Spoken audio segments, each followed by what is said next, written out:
Alrighty, that was a nice little video on force couples. Now let's go how all these muscles will work together.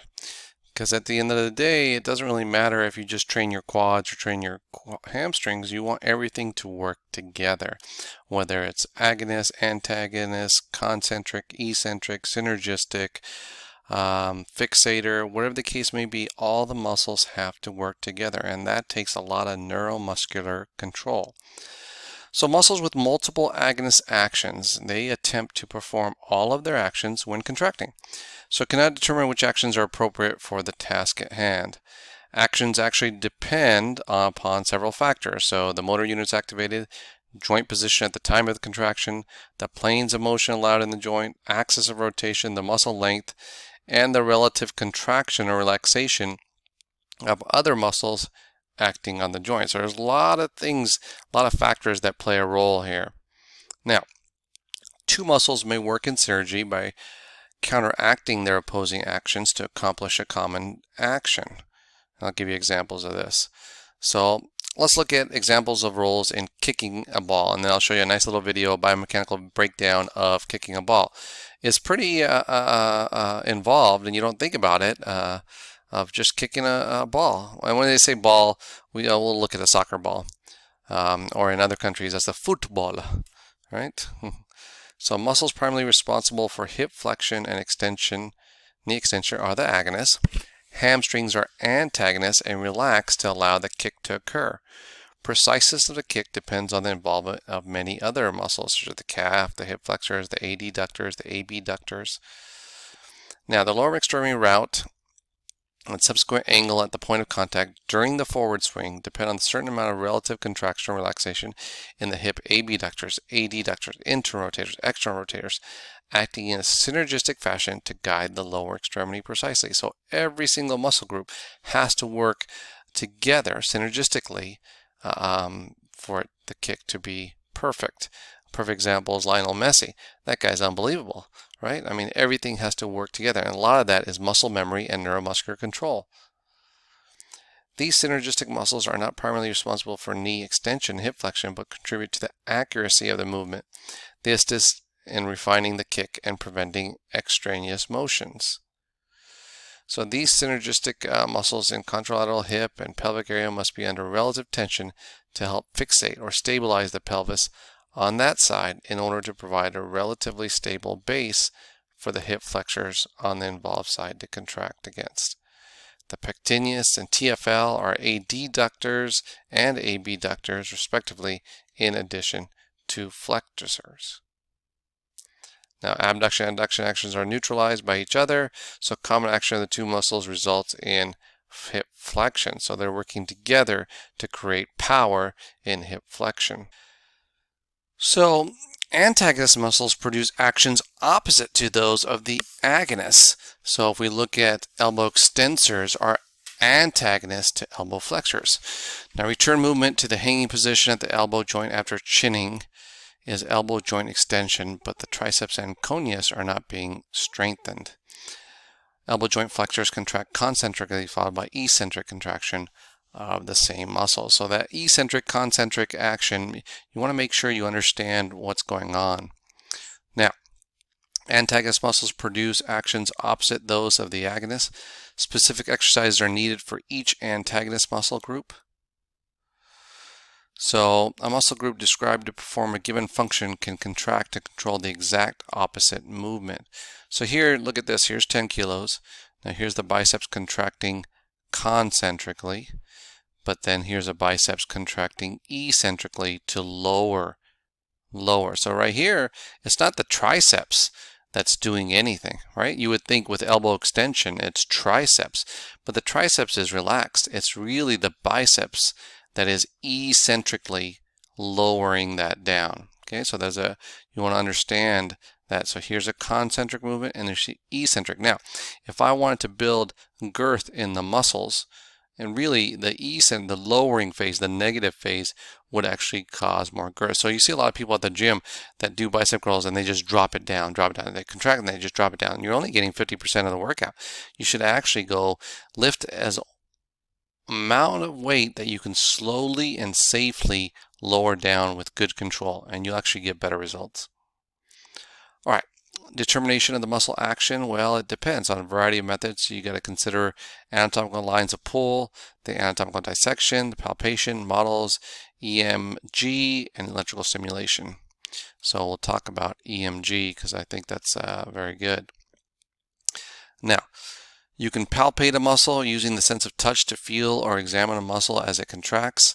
Limited to superficial muscles, helpful in furthering one's understanding of joint mechanics. Long rubber bands may be used as models to simulate muscle lengthening or shortening as joints move across ranges of motion. Now, determination of muscle action. So what we like, and this is something that I really enjoy. Now, introducing you to EMG studies is a fantastic way of seeing if the exercise you're doing is really contracting the muscle that you want to. Right, so if you're doing a bicep curl, what is the best exercise? What about triceps? And based on these EMG studies, now again, EMG studies are not everything that you should base your workout on it, but it's a good start, and you can have variations through it. So I use EMG studies to help guide my actions. I never settle on one thing, so that's what I want you to do. But you have a lot of resources, a lot of education, and this is what we want to start. So I'll share with you some of the newest EMG studies.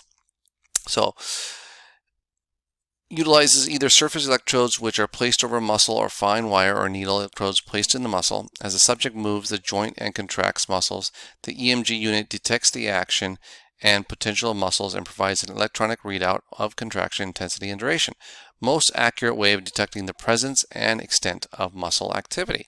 So then we know that, hey, when we're doing curl-ups, when we're doing side planks, when we're doing squats, what are the muscles that we're all really trying to achieve, and what are the ones that are really contracting? Okay, so let me show you what an EMG machine can look like. So now, determination of muscle action, electrical muscle stimulation. Again, it's a reverse approach of electromyography. Uses electricity to cause muscle activity. Surface electrodes are placed over a muscle and stimulator causes muscle to contract. That's like a neuromuscular education. That's different from EMG. Okay, and we'll use that after, like, let's say ACL surgery, if we want to stimulate the quads or the VMO to contract. Joint actions may then be observed to see the effect of the muscle's contraction. And I'll show you a unit that can do that. But let's look at some best EMG studies, and we'll call it a day, but this is a good way to end it. So if we look at glutes, the glute max, what are some of the best exercises for glutes? Now, mean means the mean are better for bodybuilding, constant tension, but for peak is better for sport specific. So if you're training someone for sport specific, let's go with peak, but if you just want to get hypertrophy and you would just want it to look good, then we would do that. Some of them cross over, but we'll see the difference, right? So for the best exercises for sports, for glutes, would be the band scorcher hip thrust, the glute bridge, and the hip thrust. Okay, and Brett Contreras, the glute guy in San Diego, he uses the band scorcher hip thrust a lot. But if you look at that, even for bodybuilding, if you wanted rounded glutes, you would do the band scorcher hip thrust, glute bridge, and the pull through. Okay, and I'll show you what these look like: the band scorcher, the glute bridge, and the pull through. If you want to train the vastus lateralis, for bodybuilding, you just want to build girth, you do the half squats, parallel squats, and quarter squats. If you want to build the lateralis for sports, you would do a full squat, parallel squat, and then the band scorcher hip thrust. So if you look at the band scorcher hip thrust, that is a good exercise because it will activate glutes and vastus lateralis. So we like exercises that carry over multiple muscle groups because then we get more bang for our buck. So right now, the top of my list is this band scorcher hip thrust. Adductor longus, single leg gliding leg curl, a hack lift, a Russian Nordic leg curl, peak Romanian deadlift, single leg gliding, high step ups. So I like the Romanian deadlift, and I think that's one of the movement patterns that one of you will be presenting on. If we want to just do hamstrings or the biceps femoris, the deadlift's great. The rack pull, hanging single leg, straight leg bridge. Peak for sports, deadlift, weighted bird dog, a rack pull. So if you look at the rack pull and deadlift, I mean, you're seeing this Romanian deadlift and deadlift. So you know you want to add deadlift to all your athletes, right?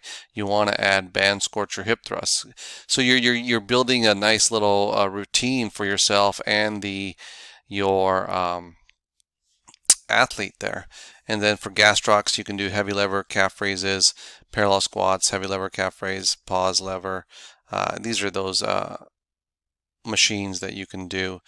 But again, so if you're building this, and this is just glutes and hamstrings right here. So when you're doing leg day, you want to do the band scorcher hip thrust, and you're going to do some deadlifts. Okay.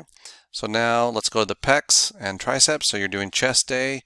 If you do pulls, pushes, chest and tries, I don't know, back and bis, whatever you do, you can mix it up. So what's the best for upper pec? That's a mid pulley crossover, a band push-up, JC band press. If you just for sports, it'll be a dumbbell incline press, guillotine press. And if you look at the guillotine press, it's probably the best exercises for your chest. Okay, guillotine press, guillotine press, guillotine press. Look at that. It activates upper, mid, and lower pec. And you're like, Patel, I've never even heard of the guillotine press. Well, there you go. That's my job, is to introduce you to new exercises so you can add it to your routine.